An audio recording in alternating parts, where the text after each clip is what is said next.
Halo, Assalamualaikum warahmatullahi wabarakatuh. Ketemu lagi dengan Insan Tutor, channel pemersatu YouTuber pemula. Baik teman-teman, ini ada dua pertanyaan yang akan kita bahas ya. Ini semuanya penting. Bagaimana cara mengembangkan channel supaya lebih berkembang? Jadi nanti akan kita bahas, apakah channelmu harus satu tema, atau temanya secara spesifik, atau mungkin bagaimana, nanti akan kita bahas. Terus pertanyaan kedua ya, tapi nanti jawabannya akan kita taruh di pertama. Bang, kenapa Bang Insan kontennya selalu di luar rumah? Kalau biasanya kalau konten tutorial kan di studio ya, kayak di studio, setelah itu jarang sekali yang di luar rumah. Ini sebenarnya Insan Tutor mengajarkan ke teman-teman bahwasanya yang namanya konten itu bisa di mana saja. Ide konten itu bisa muncul kapan saja. Jadi usahakan langsung dieksekusi, ya langsung dieksekusi. Kayak contohnya ini loh, saya ini loh. Kok saya ya? Jadi sombong sekali. Misalnya ini kan saya lagi di luar nih, lagi ngopi, bukan ngopi ya, minum extra jus susu. Tapi di saat ada pertanyaan langsung dieksekusi.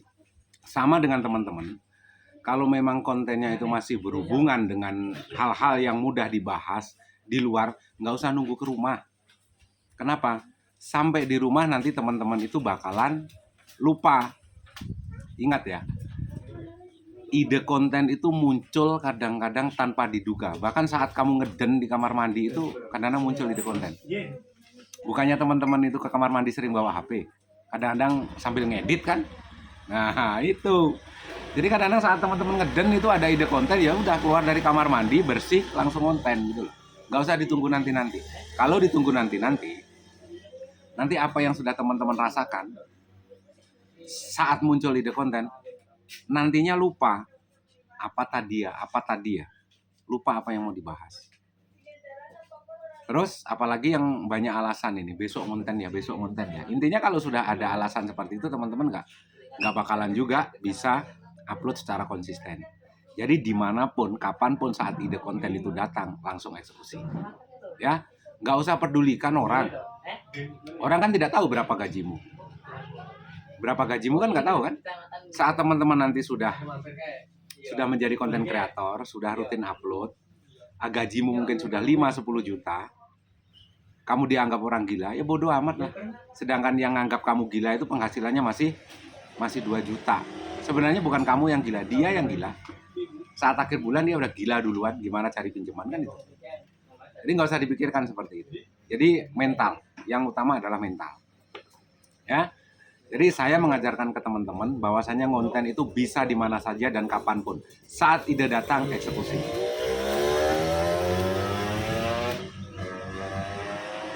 Sambil ngerokok boleh bang? Boleh, orang rokok-rokok kamu sendiri, yang beli juga kamu sendiri kok. Bukannya di YouTube nggak boleh ngerokok bang? Itu siapa yang bilang? Orang mereka nggak belikan juga. Nggak usah didengerin. Udah ya, jawaban pertama sudah cukup simpel. Yang kedua, apakah ide konten itu harus secara spesifik? Maksudnya membahas, saya ambil contoh supaya mudah dipahami. Misalnya channel teman-teman tentang budidaya lele. Apakah harus yang berhubungan dengan budidaya lele aja? Secara spesifiknya. Misalnya cara budidaya lele. Pakan lele itu mungkin ini, dan ini. Besoknya mencoba eksperimen pakan lele itu menggunakan campuran yang berbeda. Setelah yang berhubungan dengan pakan lele itu habis, misalnya sudah nggak ada yang bisa dikontenin lagi, jangan sampai nanti teman-teman bereksperimen. Kenapa? Karena kehabisan ide konten, anakmu pun kamu masukkan ke kolam lele supaya dimakan lele, kan goblok namanya. Ya, ini nggak seperti itu. Jadi yang dimaksud spesifik itu, apakah itu mempengaruhi jawabannya? Iya. Tapi yang akan kita bahas, konten yang secara spesifik itu adalah keadanya keterkaitan narasi antara video-video sebelumnya dengan video yang sekarang. Jadi teman-teman itu membangun narasi seakan-akan temamu itu satu tema. Terus kalau melebar boleh? Boleh, kan ada tema, ada subtema. Kalau subtema ini kan sudah melebar dari tema utama. Tema utama Setelah itu berkembang menjadi subtema dan subtema yang lain. Tetapi selama narasinya itu masih teman-teman kaitkan, masih ada hubungannya dengan konten yang sebelumnya, itu tetap satu tema. Itu tidak melebar. Ya, tidak melebar. Artinya bukan harus secara spesifik. Ini jangan dipahami secara menurut teman-teman. Karena kalau dipahami secara sekilas tema yang spesifik. Contohnya tadi budidaya lele. Saya ambil contoh lagi yang lain, ya. Misalnya cara masak rendang, tema yang mungkin membahas tentang masak-masak.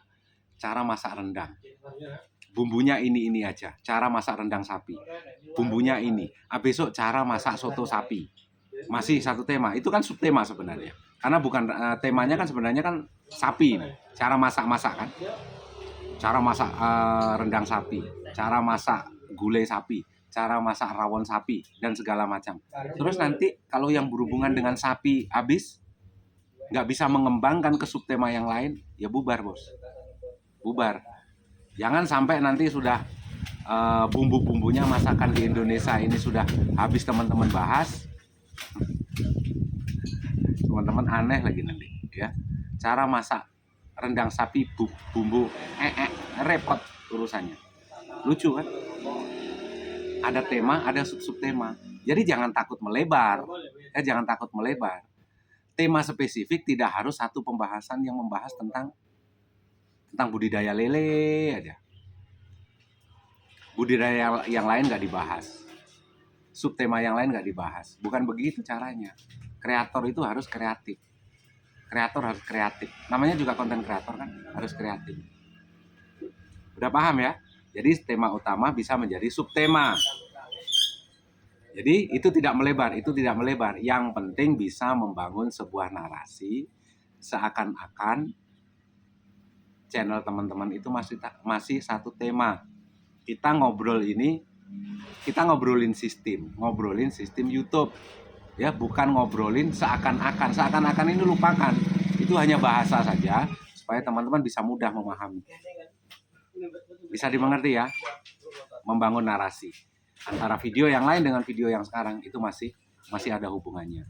Jadi jangan salah jika banyak konten kreator yang dibahas itu saja. Kenapa?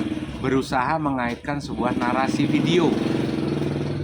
Kalau di luar konten kreator akan bisa bicara yang dibahas itu aja, nggak ada tema lain apa yang dibahas itu aja ya, karena konten kreatornya sebenarnya itu lebih pintar, cerdas. Kenapa? Bisa membangun narasi supaya videonya saling terkait. Ya biarkan saja kalau ada penonton yang bilang seperti itu, udah itu nggak usah diurusin ya. Narasi ya penting sekali. Itu yang dinamakan temamu secara spesifik itu seperti itu. Bukan kok semakin sempit setelah itu yang dibahas itu aja semakin bagus. Kalau nanti ini pemahaman teman-teman repot, teman-teman bakalan kehabisan ide konten. Temamu yang membahas tentang pantai aja. Apa dari ribuan video teman-teman mau membahas pantai aja, habis nanti ide temamu. Ya kan? Iya bang, ya itu. Pahami ya? Terus ada lagi satu tadi pertanyaannya apa ya? Sampai saya lupa ya. Terus bang, kira-kira bang kalau kita ganti tema, ini yang tidak boleh. Ganti tema itu berisiko. Sama dengan video, sama dengan gini loh. Teman-teman mendapatkan subscriber dari video short, setelah itu coba membuat video panjang. Walaupun shotmu ini view-nya ratusan ribu, bahkan jutaan, tetapi teman-teman membuat video panjangmu bakalan sepi, gak ngaruh, gak ngefek. Sama dengan itu ganti tema itu. Habis nge-shot, setelah itu upload video panjang, ya gak laku video panjangnya. Habis tema yang membahas tentang ikan, tentang budidaya, setelah itu langsung tema tentang tutorial, ya nyungsep. Apakah itu channel kita bisa berkembang? Justru itu, teman-teman harus bisa mengembangkan channelmu dengan narasi yang satu tema. Walaupun secara visual itu videonya nggak satu tema. Yang penting narasi yang teman-teman bangun. Ya selalu salam buat keluarga. Billahi taufiq wal hidayah. Assalamualaikum warahmatullahi wabarakatuh.